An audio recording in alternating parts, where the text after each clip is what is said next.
Hello learners. मैं doctor Shashikant Pandey, सहायक प्राध्यापक इतिहास विभाग, पंडित सुंदरलाल शर्मा मुक्त विश्वविद्यालय, बिलासपुर, छत्तीसगढ़।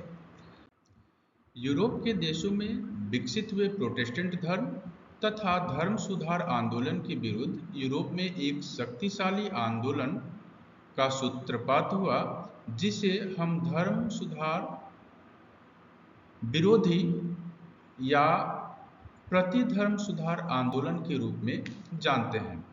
इस समय तक यूरोप में कैथोलिक धर्म की स्थिति काफी दुर्बल हो चुकी थी। अतः पोप ने कैथोलिक धर्म के लिए नवीन नियमों का प्रतिपादन। इस प्रकार हम कह सकते हैं कि प्रतिधर्म सुधार आंदोलन तत्कालीन यूरोप में हुए धर्म सुधार आंदोलन की प्रतिक्रिया थी। 1562 ईस्वी में ट्रेंट नामक स्थान पर एक सभा का आयोजन किया गया, जिसमें कैथोलिक धर्म के नवीन नियमों का प्रतिपादन किया गया। ट्रेंट की सभा में जो मुख्य उपदेशों की पुष्टि हुई, उनमें प्रमुख है कैथोलिक चर्च का प्रधान पोप है और पोप ही रहेगा। चर्च को ही धर्म ग्रंथों का अर्थ लगाने का एकाधिकार है और कैथोलिकों के लिए लैटिन भाषा में एक नई बाइबल तैयार की जाए। इसके अतिरिक्त इन सभा में कुछ सुधारों की भी घोषणा की गई, जिनमें मुख्य है चर्च के पदों को बेचने पर प्रतिबंध लगाया गया। इसके अलावा इस सभा में सभी बिशप को यह निर्देश दिया गया कि वे अपने अपने कर्तव्यों का पालन करें तथा पादरियों को उचित प्रशिक्षण की व्यवस्था भी की गई। आवश्यकता अनुसार जनसाधारण की भाषा में उपदेशों का प्रचार प्रसार करना भी इसमें अपना लक्ष्य निर्धारित किया गया। इन सुधारों का व्यापक प्रभाव यूरोप पर देखने को मिलता है। पोप ने भी इस सभा में भाग लिया। इस घोषणा के बाद योग्य और चरित्रहीन लोगों को ही पादरी बनाया जाने लगा। स्कूलों में बाइबल की शिक्षा पर जोर दिया गया, जिसका परिणाम यह हुआ कि रोमन कैथोलिक धर्म पुनर्जीवित होने लगा और धर्म सुधार आंदोलन धीरे धीरे कमजोर पड़ने लगा। धर्म सुधार विरोधी आंदोलन का प्रमुख समर्थन स्पेन के राजा फिलिप, जो विशाल साम्राज्य के अतिरिक्त नवीन संसार का स्वामी भी समझा जाता था, उसने किया। उसके पास अपार धन और उसकी थल सेना समूचे यूरोप में अजेय समझी जाती थी। फिलिप की नौसेना भी अत्यंत शक्तिशाली थी।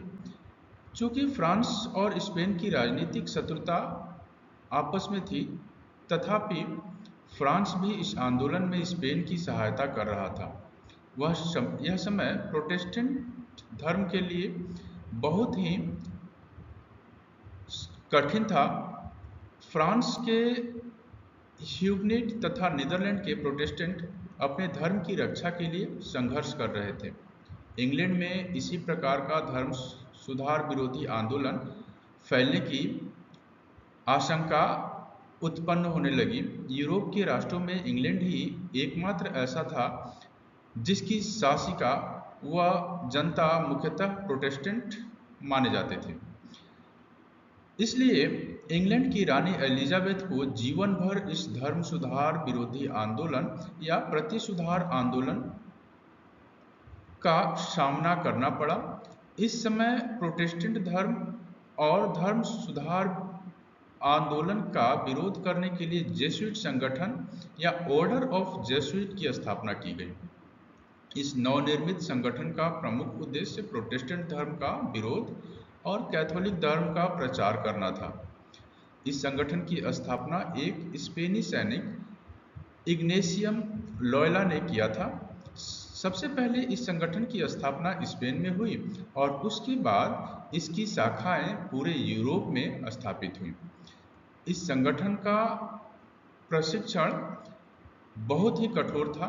लोयला ने धर्म के प्रति श्रद्धा और आचार पवित्र रखने के लिए संगठन के लोगों से प्रण करवाया। लोयला ने धार्मिक न्यायालय की भी स्थापना की, जिन्हें इंक्विजिशन कहा जाता था। इस न्यायालय ने बड़ी संख्या में लोगों को मृत्युदंड दी और जीवित जलाने की सजा भी दी। जेसुइट संगठन ने पोप और पादरियों को भी सादगी भरा जीवन जीने के लिए विवश कर दिया। इस संगठन ने अनेक स्कूलों की भी स्थापना की और उचित शिक्षा का उनके लिए प्रबंध कराया। जेसुइट संगठन के लोगों ने कैथोलिक धर्म के यूरोप में ही नहीं यूरोप के बाहर भी किया।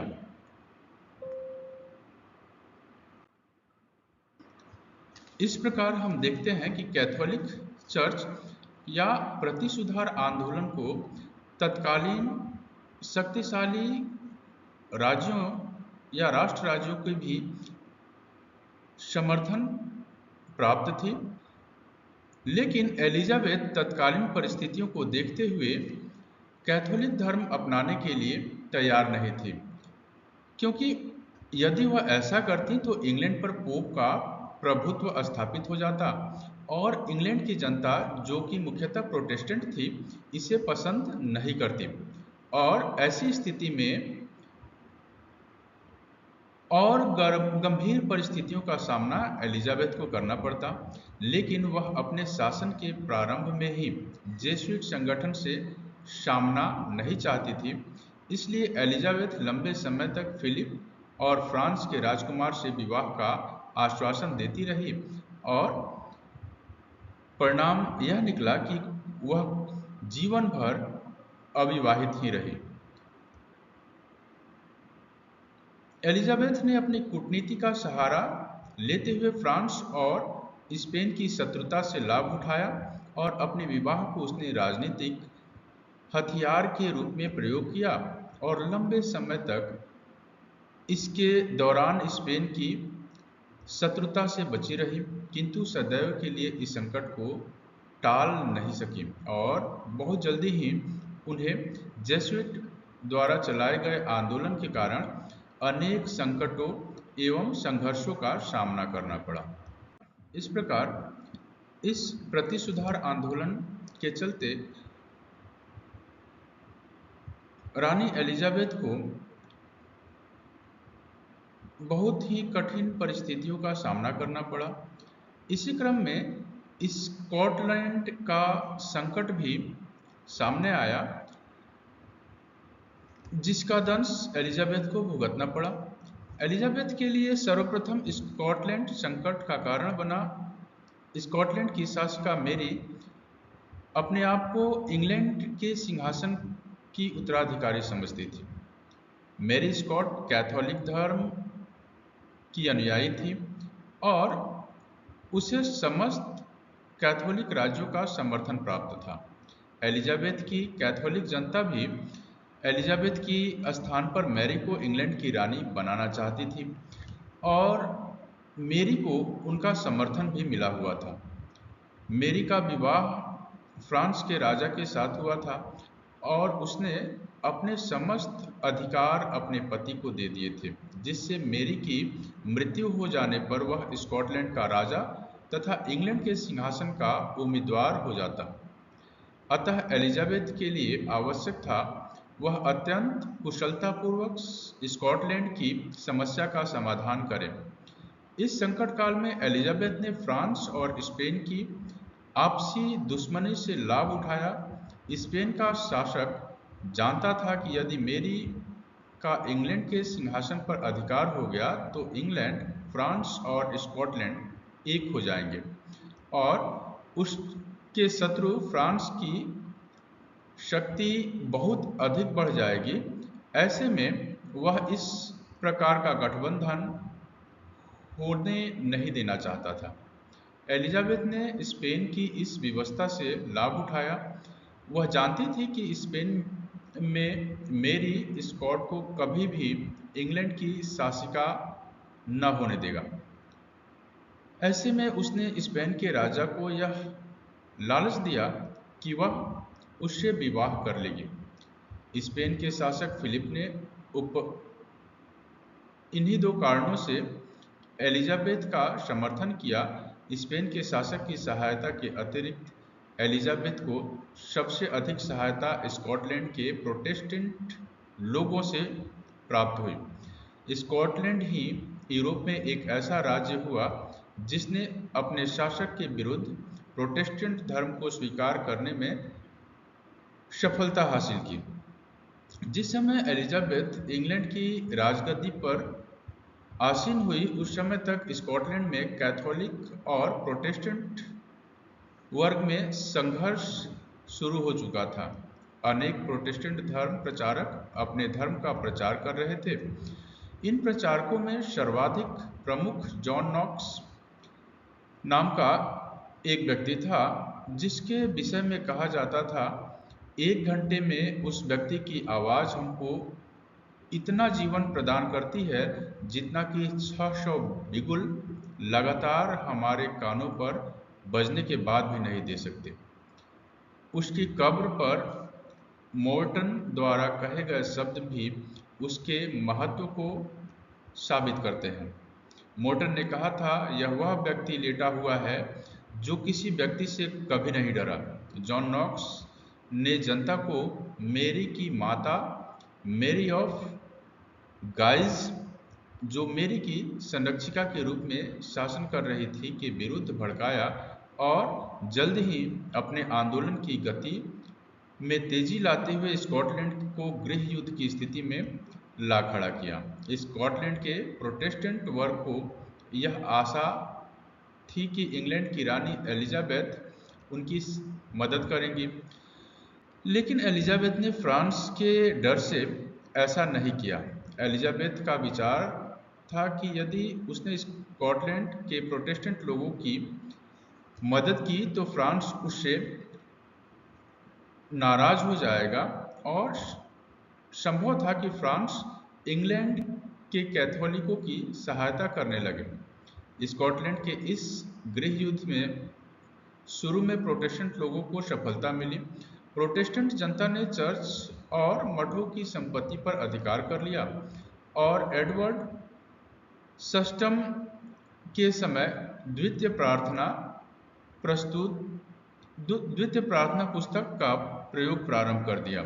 इस समय प्रोटेस्टेंट वर्ग के दुर्भाग्य से फ्रांस के शासक हेनरी द्वितीय की मृत्यु हो गई और मेरी का पति फ्रांस का अगला राजा बना। ऐसे में स्कॉटलैंड की सहायता के लिए फ्रांस की सेना आ पहुंची और उन्होंने स्कॉटलैंड के प्रमुख बंदरगाहों लीथ और अन्य पर अधिकार कर लिया। फ्रांस के हस्तक्षेप से ऐसा लगने लगा कि प्रोटेस्टेंट जनता का प्रयत्न असफल हो जाएगा, अतः एलिजाबेथ ने अब हस्तक्षेप करना आवश्यक समझा और अंग्रेजी नौसेना ने लीथ पर आक्रमण किया और 1559 में लीथ पर अधिकार भी कर लिया। फ्रांस से सहायता मिलने का रास्ता इस तरह से बंद हो गया। 1560 ईस्वी के अप्रैल में अंग्रेज सेना ने फ्रांस की सेना को पूरी तरीके से हरा दिया और उन्हें स्कॉटलैंड छोड़ने के लिए विवश कर दिया। इस तरह से अंग्रेज सेना की सहायता से प्रोटेस्टेंट वर्ग की विजय हुई और अब एलिजाबेथ को स्कॉटलैंड से डरने की आवश्यकता नहीं रही। 1560 ईस्वी में ही एलिजाबेथ और स्कॉटलैंड के प्रोटेस्टेंट वर्ग के पक्ष में दो घटनाएं और हुई। पहली मेरी ऑफ गाइज की मृत्यु होना और दूसरी दिसंबर 1560 ईस्वी में मेरी के पति फ्रांसिस की भी मृत्यु होना। मेरी अब फ्रांस की रानी नहीं रही और उसने कोई उसके कोई संतान भी नहीं थे, इसलिए फ्रांस पर से उसका अधिकार समाप्त हो गया। फ्रांस में अपना प्रभाव समाप्त होने पर मैरी स्कॉटलैंड आ गई, लेकिन अब परिस्थितियां उसके विपरीत थीं। वह स्वयं कैथोलिक थी तथा उसकी प्रजा प्रोटेस्टेंट थी। जनता उससे अप्रसन्न थी। मेरी ने 1565 ईस्वी में डार्ले नाम के अंग्रेज से विवाह किया, जिसे जनता ने पसंद नहीं किया। मैरी ने डार्ले को राजा के अधिक अधिकार नहीं दिए और डार्ले ने उसके सचिव रिजियो की हत्या करवा दी। मैरी डार्ले के इस कार्य से अत्यंत नाराज हुई और उसने बॉथवेल नाम के व्यक्ति की सहायता से 1567 ईस्वी में डार्ले की हत्या करवा दी और बॉथवेल से विवाह कर लिया। इस विवाह का जनता ने बहुत विरोध किया और जनता विद्रोह के लिए तैयार हो गई। कार्बरी हिल के पास यह युद्ध हुआ। बॉथवेल युद्ध क्षेत्र से भाग गया और मैरी को बंदी बनाया गया और इस पर डार्ले की हत्या का आरोप लगाया। मैरी के स्थान पर उसके डार्ले से उत्पन्न पुत्र को जेम्स सस्टम के नाम से स्कॉटलैंड का राजा घोषित किया। मैरी भागकर इंग्लैंड पहुंची और एलिजाबेथ से सहायता मांगा। मैरी को बंदी बना लिया गया, क्योंकि यदि एलिजाबेथ मैरी को स्वतंत्र छोड़ देती तो मैरी फ्रांस से सहायता हासिल करती और वह यह नहीं चाहती थी। अपनी दूरदर्शिता प्रदर्शित करते हुए उसने मैरी को मृत्युदंड नहीं दिया और इस प्रकार स्पेन से मधुर संबंध बनाए रखा।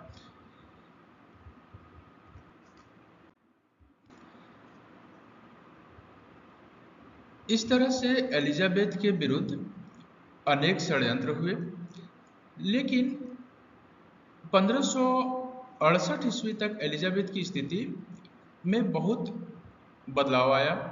स्कॉटलैंड से खतरा खत्म हुआ।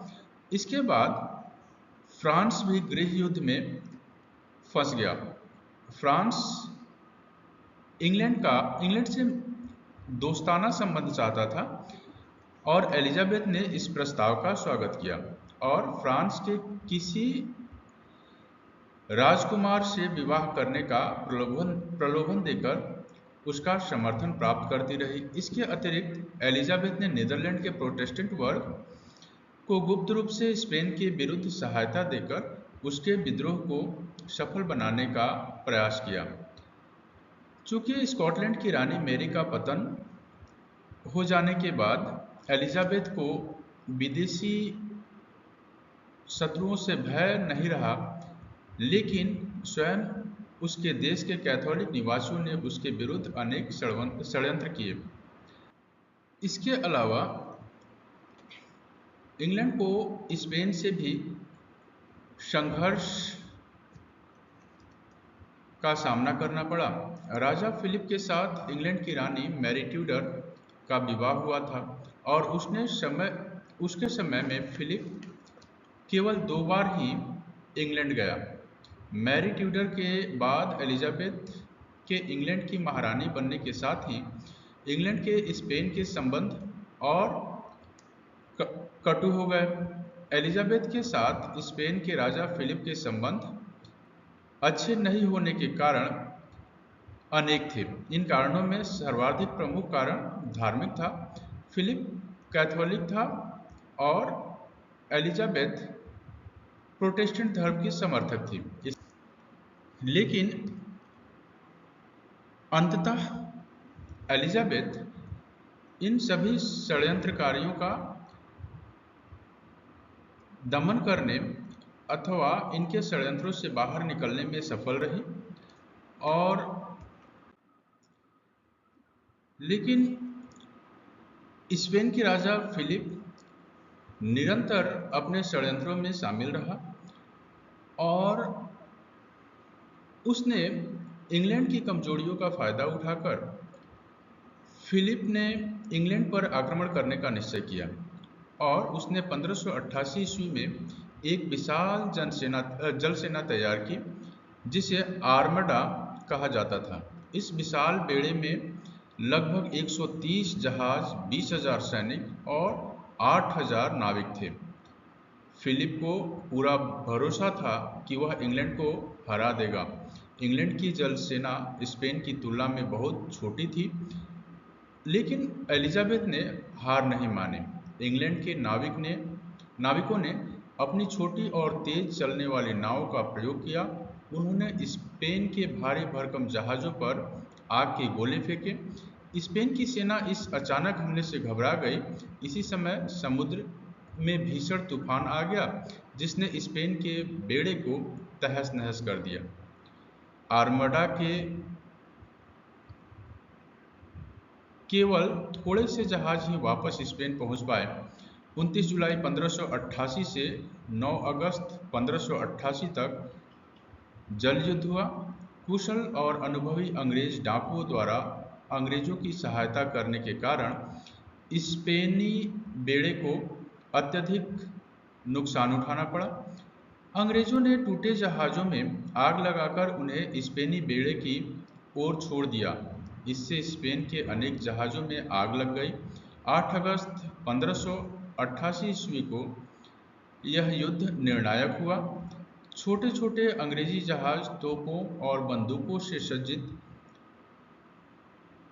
थे और विशालकाय स्पेनी जहाज़ों पर निशानेबाजी करते थे। विशाल स्पेनी जहाज़ जल्दी ही मुड़ नहीं सकते थे और बहुत से स्पेनी जहाज़ डूब गए। इस तरह से आर्माडा की पराजय हुई और इसके परिणामस्वरूप स्पेन के समुद्री शक्ति का पतन हो गया। इंग्लैंड विश्व की सबसे बड़ी नौसैनिक शक्ति बनी। प्रोटेस्टेंट धर्म की भी रक्षा हुई और कैथोलिक धर्म सुधार विरोधी आंदोलन को गहरा धक्का लगा। इंग्लैंड में राष्ट्रीयता की भावना जागृत हुई और एलिजाबेथ की प्रतिष्ठा और अधिक बढ़ गई। इस प्रकार पिछले 40 वर्षों से स्पेन रूपी संकट इंग्लैंड पर छाया हुआ था, इस विजय से समाप्त हो गया। स्पेनी जहाजी बेड़े के परास्त हो जाने के परिणामस्वरूप इंग्लैंड को अब अपने भाग्य को स्वयं निर्धारित करने का अवसर मिला और प्रोटेस्टेंट धर्म को भी बचाने में उन्हें सफलता मिली। इंग्लैंड की सामुद्रिक शक्ति बढ़ने से भविष्य में व्यापार और उपनिवेश स्थापित करने के मार्ग प्रशस्त हुए।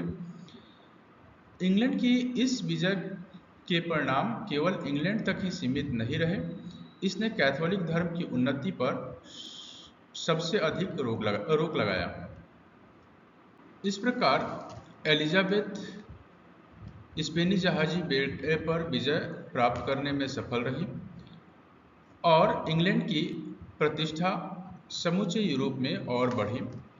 उसके लिए व्यापार एवं व्यवसाय के लिए मार्ग प्रशस्त हुए और साथ ही कैथोलिकों का उत्साह भी क्षीण हुआ। किंतु इसी के साथ कैथोलिक चर्च के प्रचार प्रसार का बीड़ा उठाया और यूरोप से बाहर के देशों में या अपने नवीन उपनिवेशों में कैथोलिक चर्च के विचारों के प्रचार प्रसार का जिम्मा उठाया और नवविजित उपनिवेशों में उन्होंने कैथोलिक चर्च के प्रचार प्रसार का काम निरंतर जारी रखा और इस प्रकार प्रतिधर्म सुधार आंदोलन के माध्यम से कैथोलिक चर्च अपने अस्तित्व को बचाने में सफल रहा। सिर्फ न केवल सफल रहा बल्कि उसने समूचे विश्व में अपना प्रचार प्रसार और अधिक किया। इसी के साथ हमारा ये विषय प्रति सुधार आंदोलन यहाँ पूर्ण होता है। आप सभी का बहुत बहुत धन्यवाद।